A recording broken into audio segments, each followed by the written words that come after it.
Okay, it's a brand new day and we've just finished reflowing the board again. We completed 7 reflows with successful outcomes using the hot air gun, 7 with the wand of death and its lovely naked flame, and the regulator still works. I'm about to take everything off the board and start again on the new board and test the capacitors, and I thought, well, okay, we've used the wand of death in its raw form. You can see what happens to a board. You get lots of charring if you're not super careful. I don't advocate soldering with one of these, but as a way of unsoldering, second to none, I reckon. So you might have one of these in your toolkit, or you're thinking about buying one. This one is Iroda. I've had it for a while, and to be honest, waste of money. It has this hot air thing that I paid extra for, so for the price of that, I actually could have bought more than 2 of these from Aldi, and so that doesn't qualify as value to me at all, particularly when it doesn't work properly. And here's the issue: you turn it on, you do your thing and light it, and you can wait half an hour for the flame to go out and it actually heats up the thing. The only way to make it work is to take your wand of death, with great irony,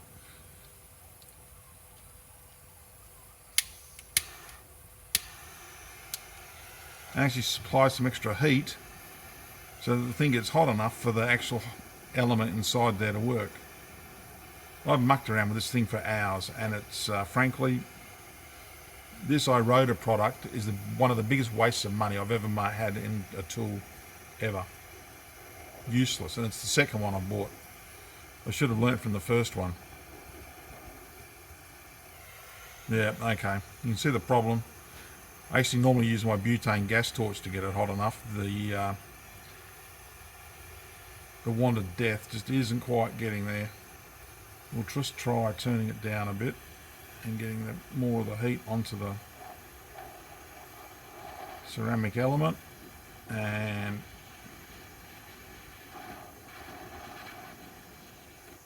no, useless. Oh, it's just starting to go. You see there's a slight tiny red ring in there.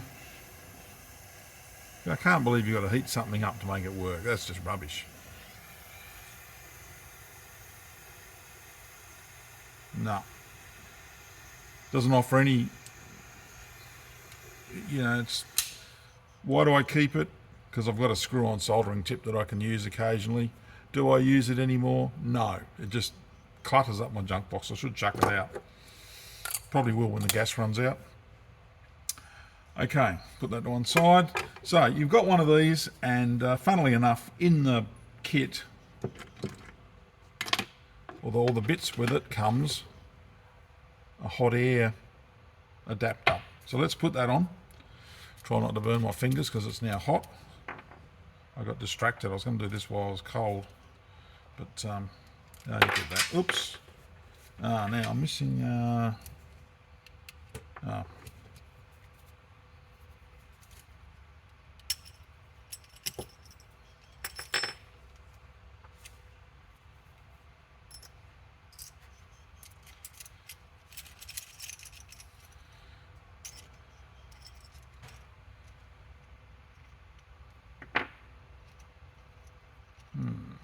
Just make sure it's going to sit properly.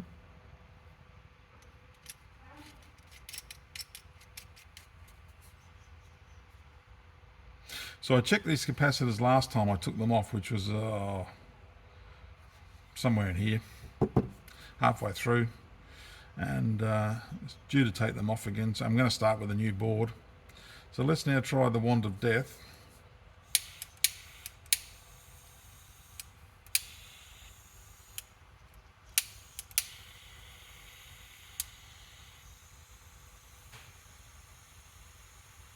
Yep, it's sort of working. It's working. Okay. So the drawback to putting the hot air tip on it is that it's a bit slower to unsolder, which is why I tend to use the naked flame when I'm unsoldering. But in this application now, it works just like a hot air gun, although it's not,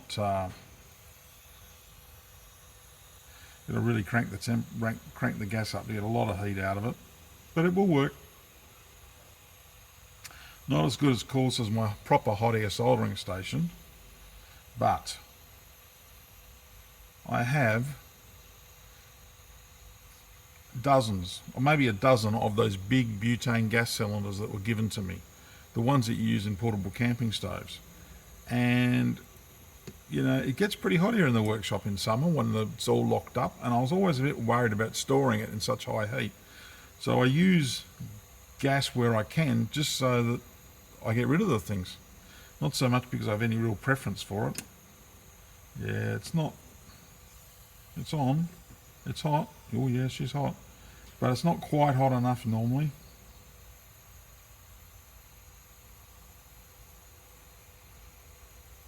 I should have stayed with the flame.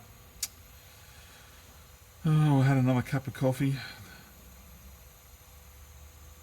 There we go. See, it does work. So we're going to take everything off.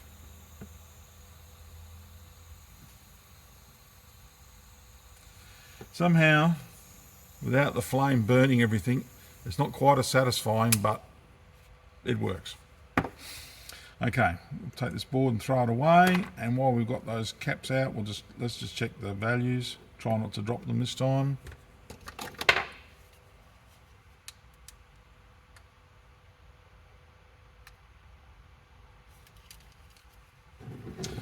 So they're still a bit warm, but they're probably going to be close to reading. Oh, 102 nanofarads. Oh, don't you tell me I've lost you. I'll look for that in a minute. And 103 nanofarads. So no change in capacitance despite being reflowed 14 times. Haven't tested the breakdown voltage. That's a bit beyond me today. But, you know, if I was short of a part and I had a board like this, would I use it? Absolutely. So what I'm going to do now is put those parts back on a clean version of that, and I'll probably do another 10 reflow cycles with, well, I might use this. Got plenty of time, and then probably call it quits, if assuming it doesn't fail before then. Stay tuned.